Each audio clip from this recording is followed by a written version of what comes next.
This is Richard Wolff from Democracy at Work, responding to another Ask Prof. Wolff question from our Patreon community. And this one comes from Tarvis. And the question is, how would a socialist economic system prevent monopoly?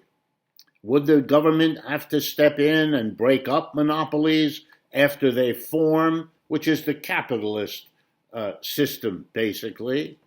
Would it be as unsuccessful, basically, as capitalism has been, since the problem of monopoly is as urgently with us today, for example, in high tech, as it was 100 years ago in other areas like steel and oil and so on? Let me try briefly to respond to this question. Competition is a desirable characteristic in many ways, as is cooperation. These things should not be seen as polar opposites or as either-ors. An intelligently structured, social welfare-focused economic system would want to make use of the benefits of cooperation and the benefits of competition, and likewise to minimize the costs and difficulties of both cooperation and competition. And that means trial and error, putting these important qualities together in ways that reinforce their good outcomes and limit their bad consequences. And so it would be in a socialist economy that was governed by rational social welfare optimizing, consensus building decision making. And my guess is there would be limits on corporate size, how many companies can serve a market, and so on. For example, it is likely the case that beyond a certain size, it becomes very difficult to govern an enterprise democratically. Beyond a certain size, having large numbers of people participate really in looking at and deciding the key questions probably becomes unwieldy. So that would be a limit. Because it's important in socialism to guarantee the democratic ownership and operation of enterprises, you wouldn't want them to get very large, and that would be a limit on monopoly.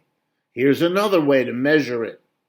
What share of a market in any particular product does each of the enterprises producing that product have? If only one enterprise serves a market, that's a monopoly, by definition. Both monopolies and situations where there are very few servers of a market, an oligopoly as it is called. These are probably things we want to avoid in a socialist economy. So we would have a rule that governs such economies so that we can get the competition among competing enterprises that we want. We would allow for competition to produce rewards for those who compete well and some costs for those who don't. But we would not allow the winner to destroy and absorb the loser. That's the way it works in capitalism, but that's not the way it would work in socialism, where unemployment would be the irrationality it is and therefore be outlawed. The company that might lose the competition would have itself redesigned to re-enter a little bit later, perhaps in better form, go to another industry, but never leave so that only one or two firms are left, because that would lose us the benefit of the competition. In other words, you arrange markets if you use them, you arrange competition and cooperation so that you get a good, decent economic system that preserves certain core socialist values, like democratic decision-making within the enterprise, like co-respective behavior between the enterprise community of workers and the neighboring community that hosts the enterprise, the residential community, and a whole host of other comparable socialist objectives. In the simplest sense, capitalism organizes competition around its values, and that includes how it deals or doesn't with monopoly. Socialism would use competition and deal with monopoly in ways that are consistent with its quite different values. This is Richard Wolff for Democracy at Work.